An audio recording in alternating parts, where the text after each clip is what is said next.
full of possibilities.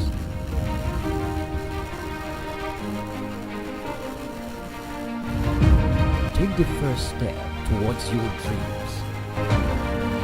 Empower your mind with positive thoughts. Achieve more.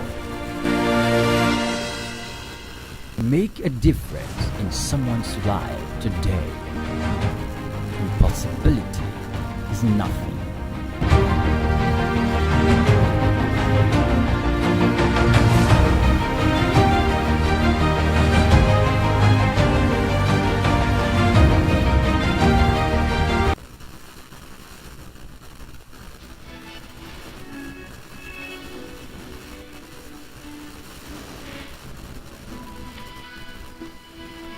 Welcome to the Achievers Book Club. I'm Sarah Undu and I'm thrilled to be your guide as we delve into the pages that inspire, challenge and propel us towards greater achievements.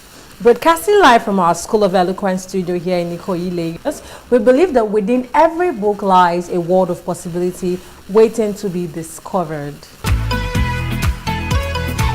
Today, we are not just reading a book, we are engaging with a timeless classic, a blueprint for success that has transformed millions of lives across generations. Our book in focus is the legendary Think and Grow Rich by Napoleon Hill, published in 1937. This book distills the wisdom of successful individuals of Hill's era into 13 powerful principles.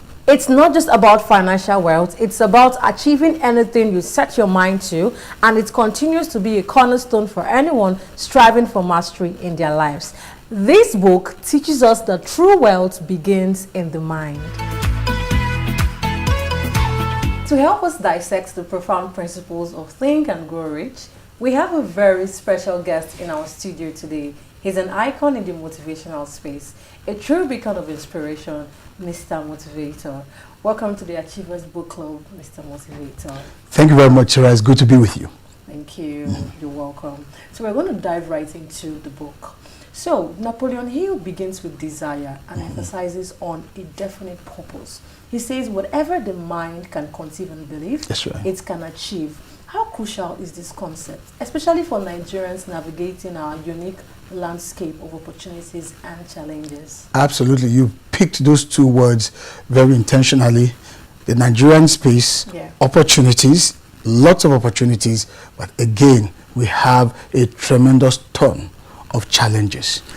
Nigeria could not have provided us with a better testing ground for the principles from Napoleon Hill's books, because it first highlights the importance, the central idea of thoughts being things. We must have a vision, we must have dreams, we must mentally prefigure what we want, and then says, once you've thought about it, you now need to fuel that engine with the power of your desires. So how can Nigerians navigate all of this? First and foremost, no matter how challenging the Nigerian space is, it must never stop you from dreaming. No matter how challenging the Nigerian space can be, it must never discourage you from thinking out of the box. Because in as much as we have so many challenges, inherent in those challenges are the opportunities. So for instance, there's an electricity challenge in Nigeria. There are also challenges in the area of education. There are challenges all across. Take business, for instance. Solutions to business is transportation. All of these are problems. How do you create solutions to those problems? By thinking. Someone thought about the idea of delivering meals. Rather than people going through the stress of visiting the fast food restaurants, someone came up with an app and said, okay, Glovo, for instance, is an idea. Chowdeck, for instance, is an idea. Why? Because those ideas were designed to surmount the challenge of accessibility. And today I read somewhere that in Ibadan alone, through Chowdeck, a particular amala joint, that used to be an amala joint, has done a turnover in excess of ₦1 billion. Wow. That's Ibadan. We're not talking Lagos. It shows you that as challenging, who would have imagined that in Nigeria, as difficult as it has been, especially in the most recent of times, people will still order amala in Ibadan using chowdek. Somebody thought about it, saw the problem, that challenge as an opportunity, and felt, well, I could create an app and I could bridge that gap. That is an example of how we can navigate the challenging space in Nigeria while still exploring the opportunity based on the principle of Napoleon Hill's book, which is first, thoughts are things. Imagine, allow your thinking capacity to look critically at your challenge and ask questions.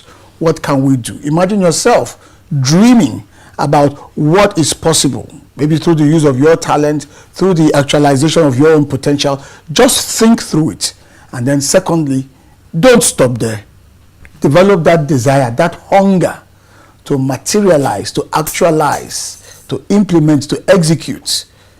That is how Hill's first two principles in his book, thoughts are things, the central idea, and then begin with the power of your desire. And across every strata in the Nigerian socio-economic space, there are tons of opportunities that one can apply this towards. So it's about translating a vague wish. First of all, having a desire, then translating it into something that... No, the desire comes after. Okay. First, Napoleon Hill's view is that as a man thinks, so he is, that we become what we think about, and that thoughts are actually very tangible. But sometimes those thoughts can't be triggered by the challenges in your environment. Sometimes that's the way they come. Sometimes you can independently, uniquely, on your own, conceive of an idea, conceive of a dream, conceive of a concept, and decide to go for it. In other words, Napoleon Hill believes that first and foremost, paint the picture of the world that you want to create. And after you've done that, desire can come in. There is no point having a desire without a pre-direction. There is no point. I mean, you can imagine having a desire and you are in this vague environment. There is no clear direction to channel that desire towards. It will